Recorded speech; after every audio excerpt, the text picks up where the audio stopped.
कक्षा 10 गणित। मैं आर एस प्रसाद सर आज आप लोगों को ज्यामितीय आकृति में समरूपता के बारे में पढ़ाने जा रहा हूँ। अध्याय 11 है और इसकी प्रश्नावली 1 और 2 को कराऊंगा। तो चलते हैं, देखते हैं इस प्रश्नावली में क्या है। तो सबसे पहले प्रश्नावली 1 है, खेत के नक्शे को 1 सेंटीमीटर बराबर 10 मीटर का स्केल दिया गया है। तो ध्यान रखना, 1 सेंटीमीटर बराबर जो है 10 मीटर का स्केल दिया गया है। नक्शे में खेत की माप 3 सेंटीमीटर गुणा 40 सेंटीमीटर है। खेत का वास्तविक क्षेत्रफल वर्ग मीटर में ज्ञात कीजिए। चलो देखते हैं कैसे क्या होता है इसमें। यह आपका 1 सेंटीमीटर 10 मीटर के बराबर है, तो हम नक्शे में खेत का क्षेत्रफल और फिर जो है आपका वास्तविक खेत का क्षेत्रफल निकालेंगे। दोनों देखते हैं कैसे निकलता है।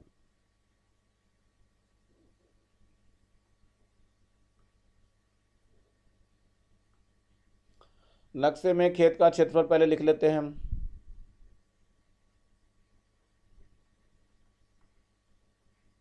नक्शे में खेत का क्षेत्रफल कितना दिया हुआ है? 3 सेंटीमीटर गुणा 4 सेंटीमीटर। हमें क्या बताना है? वास्तविक खेत का क्षेत्रफल निकालना है। अब यहाँ लिखेंगे वास्तविक खेत का क्षेत्रफल। 3 सेंटीमीटर है, इसको मीटर में बदलेंगे तो ये हो जाएगा 3 गुणा 10 मीटर हो जाएगा, और गुणा 4 सेंटीमीटर है तो 4 गुणा 10 मीटर हो जाएगा। तो ये हो गया 30 गुणा 40 वर्ग मीटर। चलिए गुणा कर दीजिए, 3 चौक 12 हो जाएगा और 2 जीरो और हो जाएगा, वर्ग मीटर हो जाएगा। यही हमारा आंसर है। चलिए देखते हैं आगे। दूसरा प्रश्न है, आपके पास 3600 वर्ग मीटर क्षेत्रफल का वर्गाकार पेंटिंग है। स्केल गुणांक 0.1 लेते हुए पेंटिंग को स्केल करें। स्केलिंग करने के बाद भुजा की माप ज्ञात करिए। तो चलिए सबसे पहले लेते हैं स्केल गुणांक।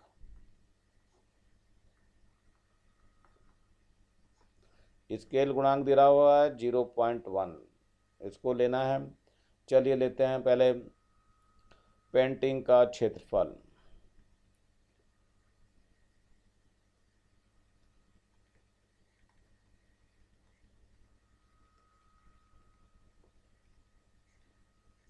बराबर है 3600 वर्ग सेंटीमीटर। अब यहाँ पेंटिंग की भुजा निकाल लेते हैं। पेंटिंग की भुजा बराबर जो हो जाएगा वर्गमूल पेंटिंग का क्षेत्रफल आ जाएगा।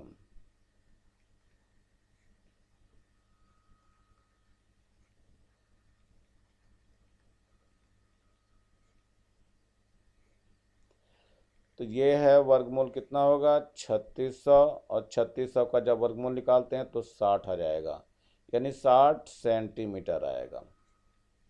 अब इसकी हम स्केलिंग से गुणा कर देंगे तो ये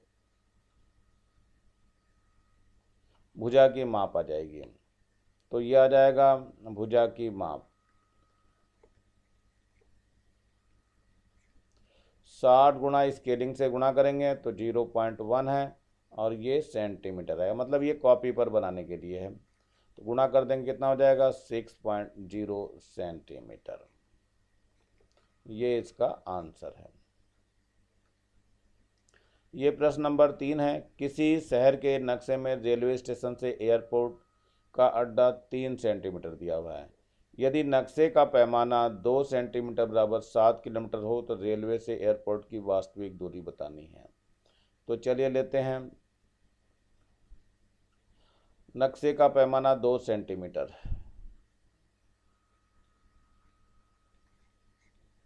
नक्शे का पैमाना बराबर है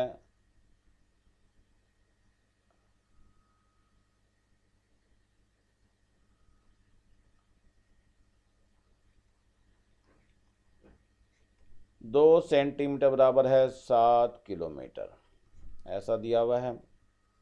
अब स्केलिंग गुणांक निकाल लेते हैं हम।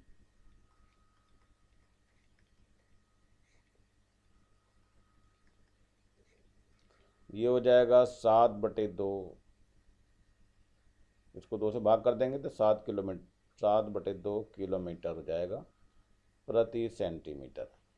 अब क्या है, ये स्केलिंग गुणांक आ गया आपका। अब क्या करेंगे हम लोग कि वास्तविक दूरी निकालेंगे हम।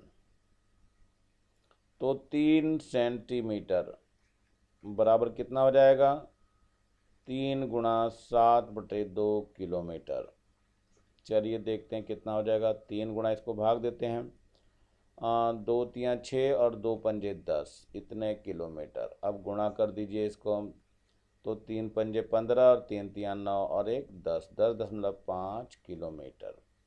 तो ये आपका आंसर हो गया। चलते हैं, ये देखते हैं आप लोगों के सामने एक परमें दिखाई दे रही है। परमें एक, यदि किसी त्रिभुज की एक भुजा के समांतर बाकी दो भुजाओं को भिन्न भिन्न बिंदुओं पर प्रतिच्छेदित करती हुई एक रेखा खींची जाए तो यह रेखा उन दोनों भुजाओं को एक ही अनुपात में विभाजित करती है। इसे हम थेल्स की प्रमेय के नाम से जानते हैं। ध्यान रखना बच्चों, इसको थेल्स की प्रमेय है। ये गणितज्ञ हैं, इन्होंने ही ये प्रमेय दी थी, तो उन्हीं के नाम पर ये प्रमेय चलती हुई आ रही है।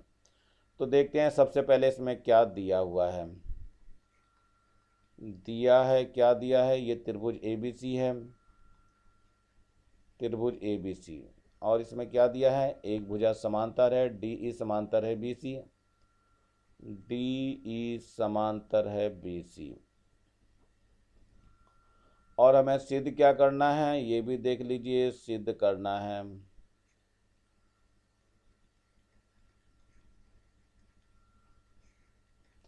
क्या सिद्ध करना है, ये सिद्ध करना है हमें AD/DB बराबर AE/EC, ये सिद्ध करना है। अब सिद्ध करने के लिए कुछ ना कुछ तो उपपत्ति चाहिए हमें। देखते हैं क्या हिसाब किताब है। तो हम लेके चल रहे हैं उपपत्ति, यानी प्रूफ होता है ये। अब प्रूफ में क्या देते हैं देखते हैं हम लोग क्या करते हैं, क्षेत्रफल निकालने का प्रयास करते हैं। त्रिभुज ADE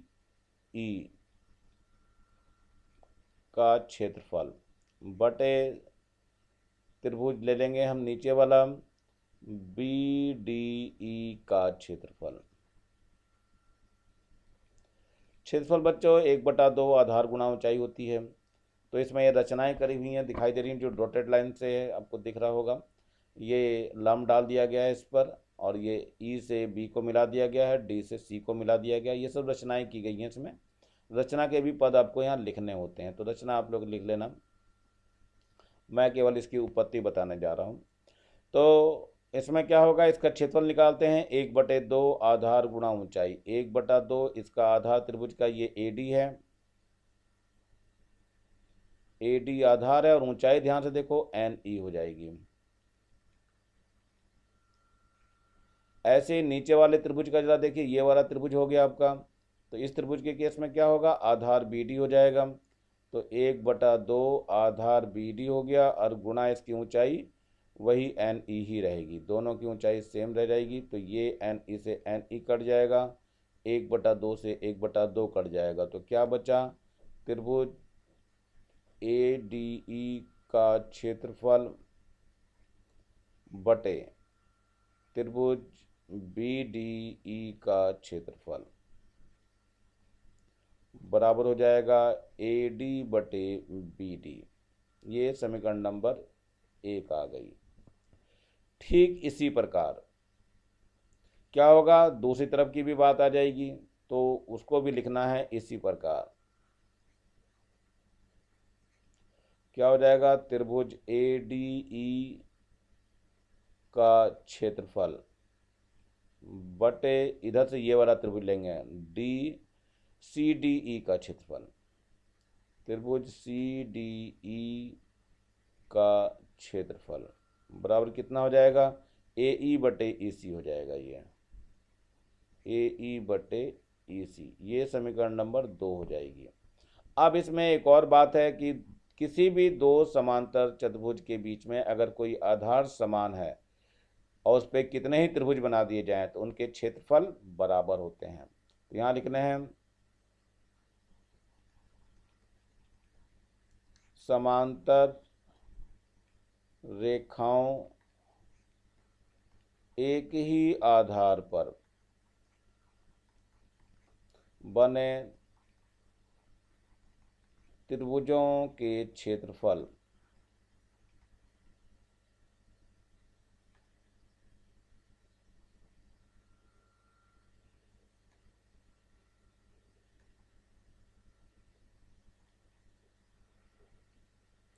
बराबर होते हैं।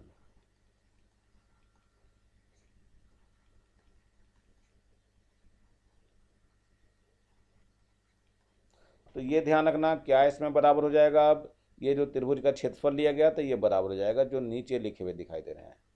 कौन सा? त्रिभुज BDE का क्षेत्रफल बराबर त्रिभुज CDE का क्षेत्रफल।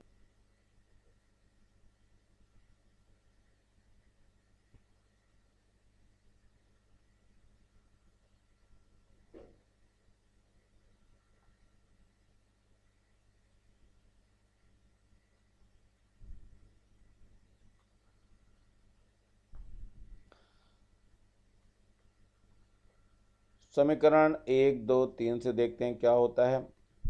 यहाँ लिखेंगे समीकरण 1, 2 व 3 से क्या खास बात आ गई है, देखो ध्यान से। इसमें ये AD/BD यानी AD/BD बराबर कितना हो जाएगा, दूसरा देखना है, ये AE/EC हो जाएगा।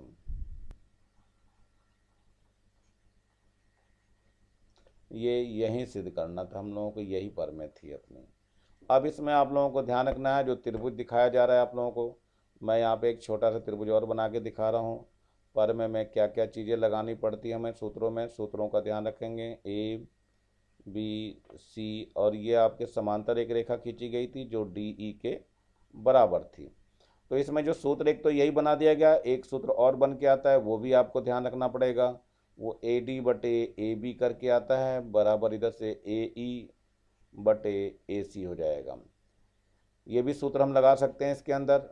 एक सूत्र और भी आता है उसको भी आप लगा सकते हो, जैसे DB/AB बराबर EC/AC। तो इनमें से ये कोई सा भी सूत्र आप लोग लगा सकते हो अपने उसमें प्रयोग में। मोस्टली जो है यही सूत्र ज़्यादा इस्तेमाल किया जाता है, तो इसी सूत्र को हम ज़्यादा लगाएंगे। चलिए देखते हैं आगे प्रश्नों में क्या होता है, कैसे लगते हैं। ये उदाहरण नंबर 1 दिया हुआ है। यदि कोई रेखा त्रिभुज ABC की भुजाओं AB और AC को क्रमशः D और E पर काटती, ये D और E पर काटती है, प्रतिनिधित्व करें तो भुजा BC के समांतर हो तो सिद्ध कीजिए AD/AB और बराबर AE/AC। कैसे आ रहा देखते हैं हम लोग। त्रिभुज ABC में क्या है, DE समांतर है BC के, अतः पर में से ले लेते हैं हम, थेल्स पर में से।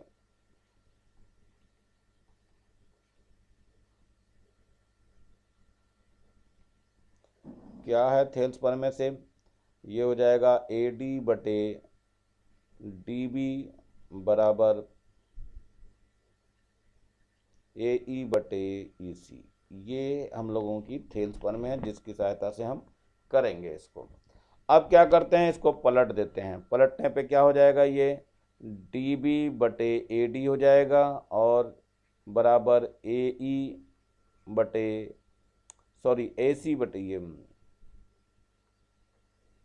बराबर क्या हो जाएगा, EC/AE हो जाएगा।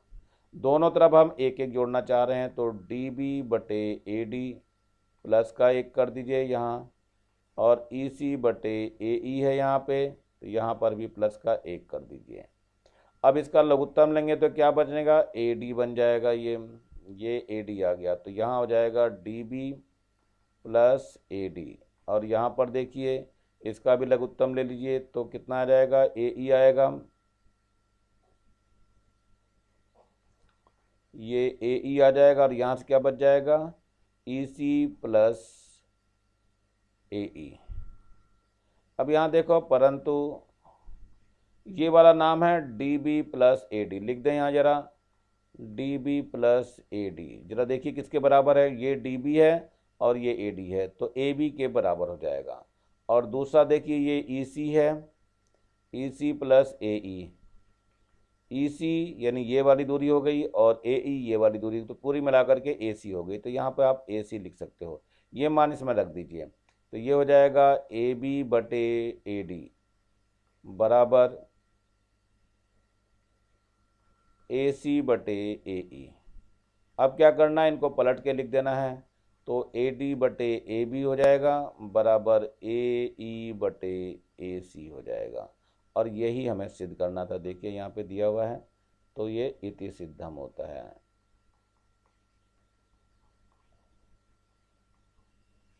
इति सिद्धम लिखिए, या ऐसा सिद्ध होता है, या फिर अंग्रेजी में आप लोग PROVED लिखते हैं, प्रूव्ड। तो चलिए ये भी आपका प्रश्न हो गया है।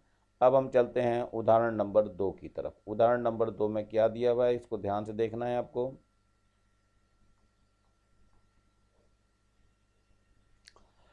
ये क्यू आर एस टी एक समलंब चतुर्भुज है। ये समलंब चतुर्भुज दिया हुआ है आपके सामने, जिसमें क्यू आर समांतर है टी एस के। ये क्यू आर टी एस के समांतर है। चलिए लिख लेते हैं, क्यू आर समांतर है टी एस के। असमांतर भुजाओं क्यू टी और आर एस पर क्रमशः ई और एफ पे काटती है, यानी ई पे ये काट रही है और ये एफ पर काट रही है। बिंदु ई और एफ इस प्रकार स्थित हैं कि ई एफ भुजा क्यू आर के समांतर, यानी ई एफ भुजा क्यू आर के समांतर, इसके समांतर है। तो दर्शाइए क्यू ई बटे ई टी, यानी क्यू ई कहाँ है, क्यू ई ये रहा, क्यू ई बटे ई टी बराबर आर एफ बटे एफ एस। चलिए देखते हैं क्या कुछ होता है। क्यू आर समांतर टी एस के है, और भी कुछ कहा गया है इसमें। ये कहा गया है ये ई एफ क्यू आर के समांतर है। ई एफ जो है क्यू आर के समांतर है, यहाँ लिख लीजिए ई एफ समांतर है क्यू आर के। ये समीकरण नंबर 1 हो गई, ये समीकरण नंबर 2 हो गई। समीकरण 1 व 2 से क्या क्या बराबर हो जाएगा, देखो इसमें क्यू आर बराबर हो गया, तो ई एफ टी एस के समांतर हो गई। तो यहाँ लिखेंगे ई एफ समांतर टी एस हो गया, मतलब ये तीनों रेखाएं अब आपकी समांतर हो गई। अब हमारी थेल्स प्रमेय लगाने में आसानी होगी। देखते हैं थेल्स प्रमेय लगती कैसे है। तो सबसे पहले मैं ये त्रिभुज लेने जा रहा हूँ। कौन कौन सा त्रिभुज, ये वाला क्यू टी एस में। त्रिभुज क्यू टी एस में क्या है, क्यू टी एस में ई जी समांतर है टी एस के, ई जी समांतर है टी एस के। तो क्या हो जाएगा, क्यू ई बटे ई टी बराबर कितना हो जाएगा, क्यू जी बटे जी एस हो जाएगा। ये समीकरण नंबर हो गई 3। अब जरा दूसरी तरफ देखिए, ये वाला त्रिभुज ले लेते हैं। कौन कौन सा त्रिभुज लेना है हमें, एस क्यू आर में। क्या हो जाएगा, ये जी एफ जो है समांतर क्यू आर के हो जाएगा, तो जी एफ समांतर क्यू आर। तो वही थेल्स थ्योरम फिर लगानी है, लेकिन थेल्स थ्योरम में ध्यान रखना है कि अब की भुजाएं इधर से लेंगे। तो ये क्या हो जाएगा, आर एफ बटे आर एफ है यहाँ बटे एफ एस हो जाएगा बराबर यहाँ कितना हो जाएगा, क्यू जी हो जाएगा और बटे में जी एस हो जाएगा। ये समीकरण नंबर हो गई 4। समीकरण 3 को देखो और समीकरण 4 को देखो, तो इनकी एक साइड इक्वल आपको दिख रही होगी। देखेंगे समीकरण 3 व 4 से दोनों की राइट हैंड साइड बराबर है, तो लेफ्ट हैंड साइड भी बराबर होगी। तो क्यू ई बटे ई टी बराबर कितना हो जाएगा, ये हो जाएगा आपका आर एफ बटे एफ एस। यही सिद्ध करना था हमें, तो समझ में आ गया होगा मुझे लगता है आपको।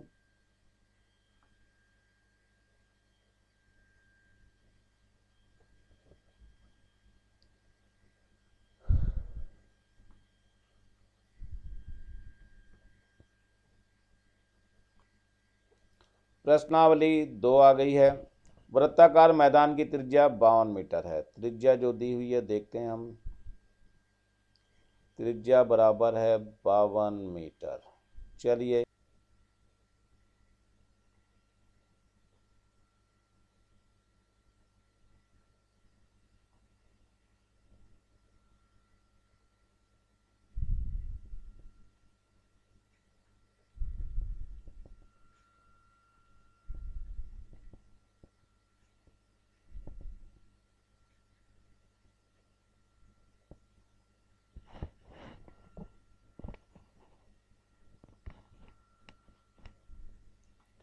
सबसे पहले हम निकालना चाहते हैं स्केल गुणांक। इसका ये स्केल गुणांक जो है वो 1/13 हो जाएगा। तो नक्शे में मैदान की त्रिज्या बतानी है। अब नक्शे में मैदान की त्रिज्या, चलो देखते हैं नक्शे में।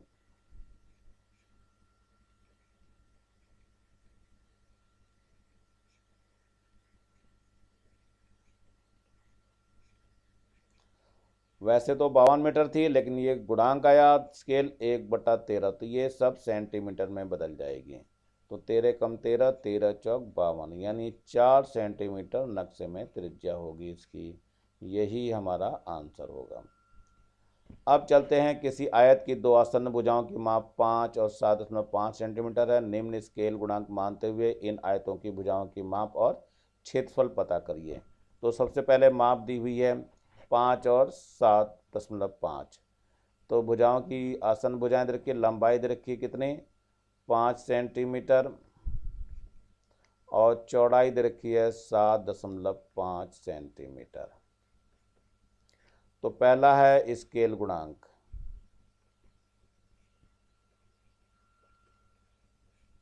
ये दिया हुआ है 0.8।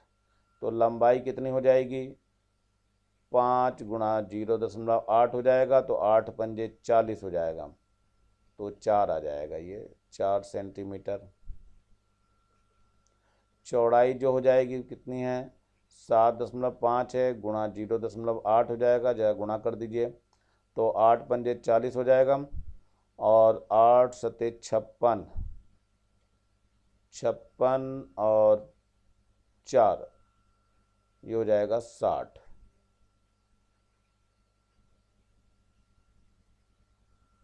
तो दशमलव यहाँ आ जाएगा, 6 सेंटीमीटर हो जाएगा। क्षेत्रफल निकालना है इसका। क्षेत्रफल बराबर होता है लंबाई गुणा चौड़ाई। लंबाई दी हुई है कितनी, 4, और ये 6, तो कुल मिलाकर के 24 वर्ग सेंटीमीटर आ जाएगा। ये आंसर हो जाएगा आपका। ऐसे ही ये तो फर्स्ट मैंने करके दिखाया है। अब सेकंड का देखिए। स्केल गुणांक दे रखा है इन्होंने, कितना दिया हुआ है, 1.2 दिया हुआ है। तो लंबाई कितनी हो जाएगी, 5 गुणा 1.2 हो जाएगा, 12 पंजे 60, यानी 6.0 सेंटीमीटर हो जाएगी। और चौड़ाई कितनी हो जाएगी, चौड़ाई 7.5 दी है, और इसकी 12 से यानी 1.2 से गुणा करनी पड़ेगी। तो 12 पंजे 60 हो जाएगा, और 12 छिंग 12 84, 84 और 6 90 हो जाएगा। तो ये आएगा दशमलव यहाँ पर, इतने सेंटीमीटर हो जाएगा। अब क्या निकालना है, क्षेत्रफल निकालना है। क्षेत्रफल होता है लंबाई गुणा चौड़ाई। तो लंबाई कितनी है, 6 हो गई, चौड़ाई 9 हो गई, तो 6 9 54 वर्ग सेंटीमीटर आ जाएगा। तो मेरे ख्याल से समझ निकाल लिए होंगे, अगर निकालने में कोई दिक्कत नहीं होगी। जब स्केल गुणांक ये लिया जाएगा थर्ड पॉइंट में, तो थर्ड पॉइंट में कोई भी चीज़ नहीं बदलेगी। जब स्केल गुणांक कितना ले रहे हैं, स्केल गुणांक अगर रंग ये लेते हैं तो इसमें कोई नहीं बदलेगा। तो क्षेत्रफल जू का तू ही निकलेगा लंबाई गुणा चौड़ाई से, यानी 5 गुणा 7.5 आ जाएगा। तो कितना आ जाएगा, ये वर्ग सेंटीमीटर में आएगा। तो 5 पंजे 25, और 5 सते 35, और 2 37, इतने वर्ग सेंटीमीटर। ये तीसरा पार्ट है, ध्यान रखना तीसरे पार्ट में कोई परिवर्तन नहीं हुआ, क्योंकि स्केल गुणांक 1 दिया हुआ था। स्केल गुणांक 1 का मतलब भुजाएं ज्यों की त्यों रह जाएंगी। चलिए ये तीसरा प्रश्न है आपका दिया हुआ है, आकृति दे रखी है यहाँ पे 12.1 दिखाई दे रहा है, इसमें एम एन समांतर है एस टी के, ये एम एन समांतर एस टी के दिया हुआ है। तो पहले लिख लेता हूँ एम एन समांतर है एस टी के, और ये दूरी दे रखी है आपको 6 सेंटीमीटर और ये 3 सेंटीमीटर दूरी दे रखी है। तो ये मान हमें बताना है। तो क्या क्या दिया हुआ है, एम आर का मान दिया हुआ है 6 सेंटीमीटर और एम एस का मान दिया हुआ है 3 सेंटीमीटर। चलो देखते हैं क्या है। टी एन बटे एन आर निकालना है। टी एन ये है, बटे एन आर निकालना। तो रखते हैं हम यहाँ, चूँकि एक चीज़ ध्यान रखना, चूँकि इसमें समांतर है, एम एन समांतर है किसके, एस टी के, तो थेल्स की पर में लगती है, हमेशा ध्यान रखना। तो पहले T N upon N R लिख देते हैं। तो T N upon N R बराबर कितना हो जाएगा, देखो टी एन इधर है तो ये एम एस आएगा, बटे एन आर है तो ये एम आर आ जाएगा, तो ये एम आर हो जाएगा। तो टी एन बटे एन आर, देखो एम एस का मान कितना है, यहाँ पे 3 है और एम आर का मान 6 है, तो काट देंगे, 3 एकम 3, 3 दूनी 6, तो 1/2 आएगा, ये एक आंसर होगा। ऐसे यहाँ पर देखिए जरा, दूसरा जो मान दिया हुआ इसका मान निकालना है, दूसरे वाले का देखते हैं। टी आर बटे एन आर है, देखिए टी आर कहाँ है, ये टी आर पूरी दूरी हुई, तो इधर से क्या लेना पड़ेगी, एस आर लेना पड़ेगा, एस आर। और एन आर है तो एन आर ऊपर वाला है, तो इधर से एम आर लेना पड़ेगा, तो यहाँ एम आर हो जाएगा। जरा देखते हैं कितना आएगा। एस आर कितनी है दूरी, देखो एस से आर तक की, ये 9 सेंटीमीटर है, 3 ये है, 6 ये है, तो ये हो गई 9 सेंटीमीटर। और एम आर कितना है, एम आर को ध्यान से देखो 6 सेंटीमीटर है, तो यहाँ पे 6 लिख देंगे, तो 3 दूनी 6 हो जाएगा और 3 तिया 9 हो जाएगा, बराबर 3/2, ये भी एक आंसर आ जाएगा। चलिए अब थर्ड पार्ट और रह गया, थर्ड पार्ट में और देखते हैं क्या है। एन टी बटे आर टी निकालना है, एन टी बटे आर टी का मान निकालना है। एन टी जरा देख लीजिए क्या है, ये है एन टी, ये छोटे वाला, तो ये एस एम के बराबर होगा। और आर टी है, यानी आर से लेकर टी तक पूरी दूरी है, तो आर से लेकर एस तक की दूरी होगी, ये आर एस। एस एम का मान 3 दिया हुआ है तो 3 लिखेंगे, और आर एस का मान 6 और 3 9 है, तो 9 लिखेंगे। अब 3 एकम 3, 3 तिया 9, तो कितना हो जाएगा, 1/3 आएगा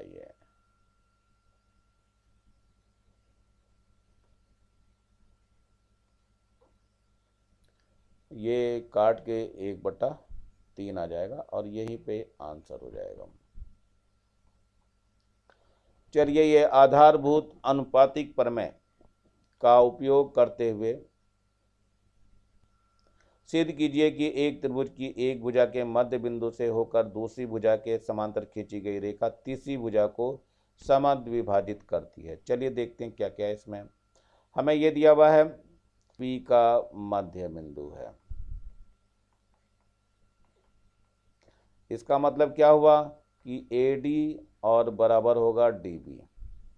चलिए चूंकि डी ई समांतर है किसके, बी सी के, इसलिए खास बात आएगी, थेल्स प्रमेय से क्या आ जाएगा, ए डी बटे डी बी बराबर हो जाएगा ए ई बटे ई सी। ए डी और डी बी दोनों बराबर हैं, तो यहाँ ए डी रहने दीजिए, नीचे भी ए डी कर दीजिए, और बराबर ये हो जाएगा ए ई बटे ई सी।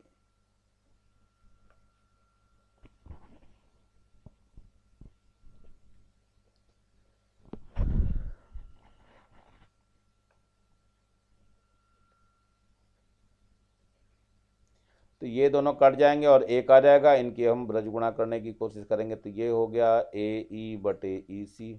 ब्रज गुणा करेंगे तो क्या आ जाएगा, ए ई बराबर ई सी हो जाएगा। इसका मतलब क्या हो गया, ई जो है क्या होगा, ई ए सी का मध्य बिंदु है।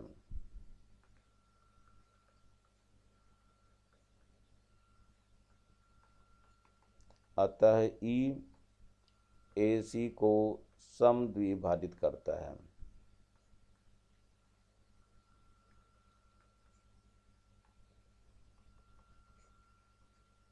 यही सिद्ध करना था हमें, तो इति सिद्धम लिखिए या प्रूफ लिख दीजिए।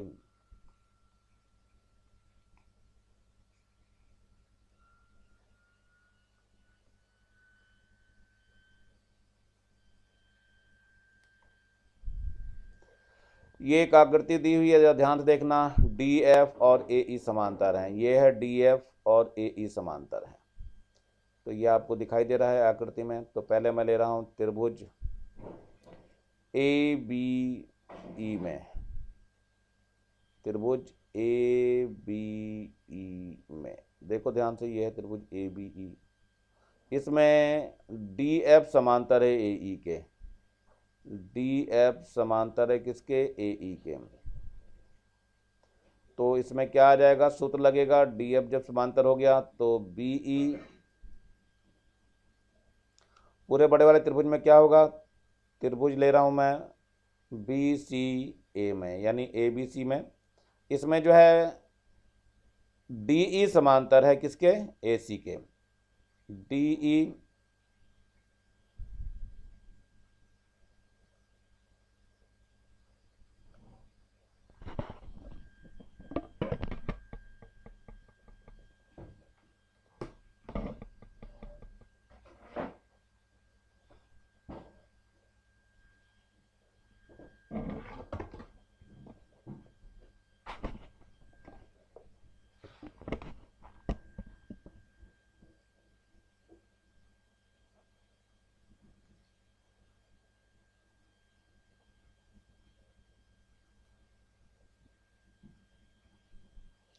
इसमें जो है डी ई समांतर है ए सी के, तो लिख दीजिए डी ई समांतर ए सी।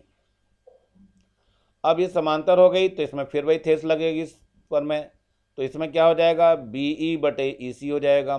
तो यहाँ लिखेंगे बी ई बटे ई सी। देखो ध्यान से, ये बी ई हो गया चूंकि यहाँ तक आ रहा था, फिर ई सी आएगा।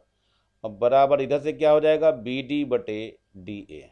तो ये आ जाएगा बी डी बटे डी ए। ये समीकरण नंबर 2 की। देखा दोनों, देखो समीकरण की दोनों में राइट हैंड साइड बराबर है, तो यहाँ लिखना है समीकरण 1 व 2 से क्या हो जाएगा, जब राइट हैंड साइड बराबर है तो लेफ्ट हैंड साइड बराबर होगी, यानी कि बी एफ बटे एफ सी एफ ई बराबर हो जाएगा बी ई बटे सी ई या ई सी। इसको ई सी ही लिखिए, ज़्यादा बढ़िया रहेगा, ई सी। और यही सिद्ध करना था मैं, तो इति सिद्धम लिख दीजिए यहाँ पे। मैं बार बार बता रहा हूँ, इसको इंग्लिश में P R O V E D लिखते हैं, प्रूव्ड हो जाता है ये। चलिए छठा प्रश्न दिया हुआ है, किसी त्रिभुज पी क्यू आर की भुजाओं पी क्यू और पी आर क्रमशः ई और एफ पर स्थित हैं। ये है ई और एफ, इस पे स्थित है। निम्नलिखित में से स्थिति के लिए, प्रत्येक स्थिति के लिए क्या ई एफ क्यू आर के समांतर है, ये ई एफ जो है आपका क्यू आर के समांतर है या नहीं, ये देखना है। अब ये इन्होंने एक स्थिति दे रखी है, फर्स्ट वाली, पी ई का मान दिया है, ई क्यू का मान दिया हुआ है, और पी एफ का मान दिया हुआ है, और एफ आर का मान दिया हुआ है। तो जरा मान के अनुसार हम लोग चालू करते हैं। तो ये बोला गया है ई एफ समांतर क्यू एफ। देखो ई एफ समांतर क्यू आर ले रहे हैं हम, तो हमें किस तरह से पी ई का मान निकालना है, देखो पी ई बटे ई क्यू निकाल लेते हैं। ई क्यू देखते हैं ये मान कितना आता है। पी ई का मान दिया है 3.9 सेंटीमीटर, ई क्यू का मान दिया है 3, कितना आ जाएगा, 3 एकम 3 और 3 तिया 9। चलिए दूसरी तरफ से देखते हैं, पी एफ, यहाँ से पी एफ लेंगे और बटे में एफ आर लेंगे, तो ये हो जाएगा एफ आर। मान देखते हैं, पी एफ का मान कितना है 3.6 है, और एफ आर का मान कितना है 2.4 है। जरा दशमलव से दशमलव हटा दीजिए और काट देते हैं, 12 दूनी 24 और 12 तिया 36। तो ये क्या हो गया, 12 दूनी 24, 12 तिया 36 हो गया। तो ये तो आ गया 3/2 यानी 1.5 आ गया। और ऊपर कितना आया था, ये 1.3 आया था। इसका मतलब समीकरण 1 व समीकरण 2 से, समीकरण 1 व 2 से क्या होगा, पी ई बटे ई क्यू। अब ये बराबर नहीं है किसके, पी एफ बटे एफ आर के। अतः क्या क्या चीज़, ई एफ व क्यू आर समांतर नहीं है। कब समांतर होते, जब ये बराबर होते। तो पहले वाले आंसर में हमारा ये समांतर नहीं आया। अब हम चलते हैं सेकंड में। यहाँ सेकंड स्थिति है, चित्र वही है, सब कुछ वही है, उसका दूसरा पार्ट आ रहा है आपके सामने। अब इसमें पी ई का मान 4 सेंटीमीटर दे दिया है, क्यू ई का मान 4.5 दिया हुआ है। तो मान वैसे ही निकालना पड़ेगा हमें, पी ई बटे क्यू ई। तो निकाल देते हैं यहाँ पे, पी ई बटे क्यू ई का मान देखते हैं कितना आएगा। पी ई देखो कितना है, 4 सेंटीमीटर है। क्यू ई का मान है 4.5 सेंटीमीटर। अगर हम दशमलव हटाएं तो यहाँ 0 आ जाएगा। 5 से काट लेते हैं, 5 ने 45 और 5 अठे 40, यानी ये 8/9 आ गया। इधर से पी एफ बटे एफ आर का मान निकालना है। तो यहाँ से हो जाएगा पी एफ बटे एफ आर। देखिए पी एफ का मान 8 सेंटीमीटर दिया हुआ है और एफ आर का मान 9 सेंटीमीटर दिया है। ये तो समीकरण 1 हो गई और ये समीकरण 2 हो गई। जरा ध्यान से देखो, समीकरण 1 व 2 से ये left hand side right hand side बराबर है, तो लेफ्ट हैंड साइड भी बराबर हो जाएगा। क्या हो जाएगा यहाँ पर, यानी पी ई बटे क्यू ई बराबर हो जाएगा पी एफ बटे एफ आर। इसलिए क्या हो गया, ई एफ समांतर हो गया क्यू आर के। तो ये आंसर है आपका। अब चलते हैं नेक्स्ट पार्ट में। ये उसी का थर्ड पार्ट दिया हुआ, ऊपर प्रश्न वही है जो का तो लिखा हुआ, थर्ड पार्ट है इसका। तो थर्ड पार्ट में जरा ध्यान से देखते हैं, फिर वही निकालना है हमें। पी क्यू दे रखा है और पी आर दे रखा है, तो मान निकालना चालू करेंगे हम। जो जो मान दिए हैं बस उसी के आधार पे चलेंगे। यहाँ पे है पी क्यू और पी आर दिया हुआ है। पी क्यू का मान दिया है और कौन सा दिया है, इधर देखते हैं पी आर है और इधर है पी ई। तो पी क्यू बटे पी ई निकाल लेते हैं को और काट देते हैं। 2 ने 18, 2 छिंग 12, 2 चौक 8। तो ये कितना हो गया, 64/9 हो गया। अब क्या देखना है हमें, बिल्कुल पी क्यू जैसे इधर लिया था उधर से पी आर लेना पड़ेगा। पी आर चूँकि इधर से पी क्यू लिया है तो इधर से पूरा बड़ा ही लेना पड़ेगा पी आर। और इधर से पी ई लिया हुआ है देखो यहाँ नीचे, तो इधर से पी एफ लेना पड़ेगा। तो यहाँ बटे में पी एफ आएगा।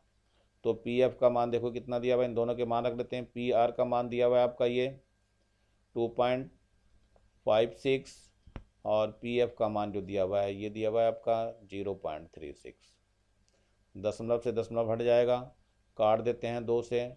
2 एकम 2, 2 अठे 16 और यहाँ 2 एकम 2, 2 दूनी 4।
ये आकृति 12.3 की बात कर रहे हैं। देखिए यहाँ पे दिया हुआ है 12.3। डी ई समांतर है ओ क्यू के। यहाँ देखो डी ई समांतर है ओ क्यू के।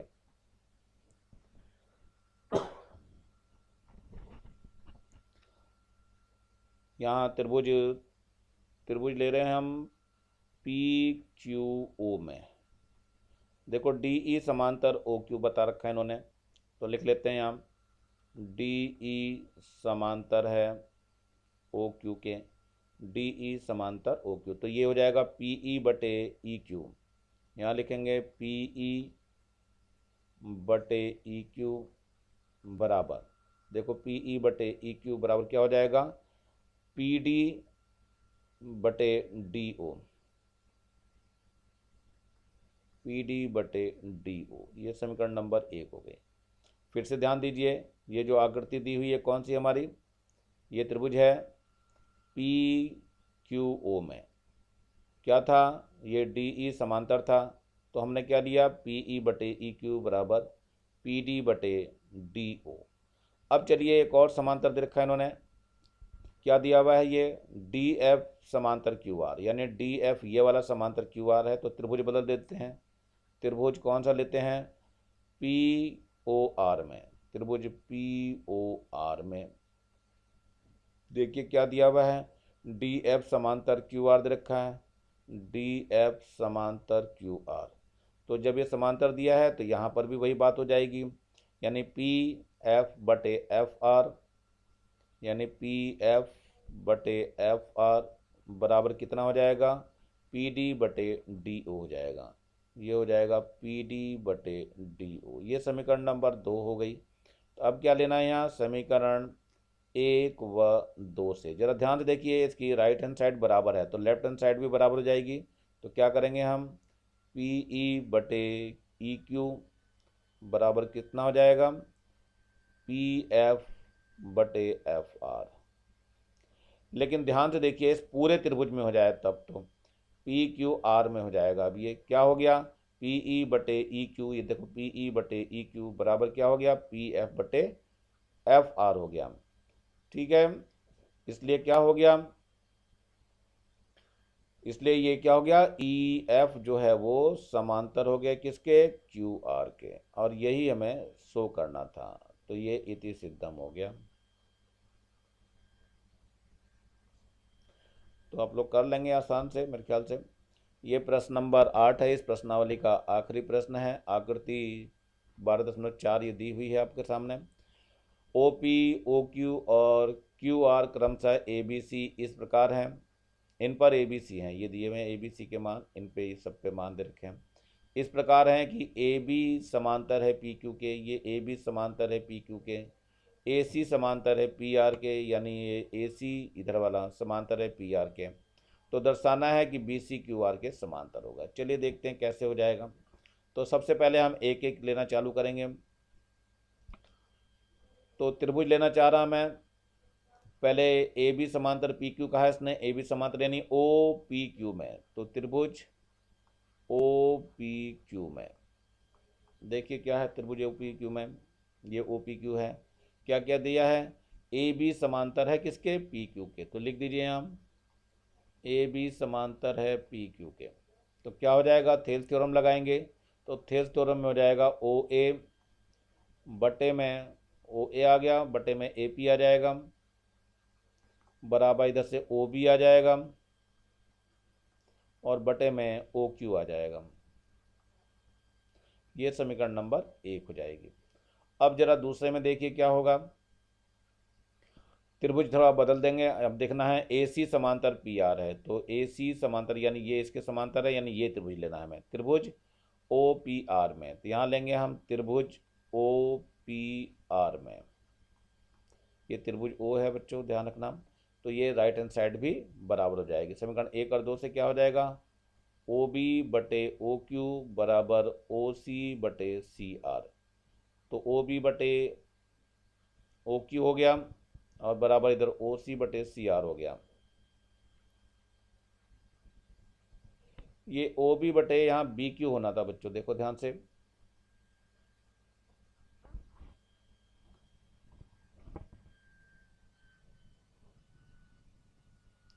ओ बी बटे बी क्यू,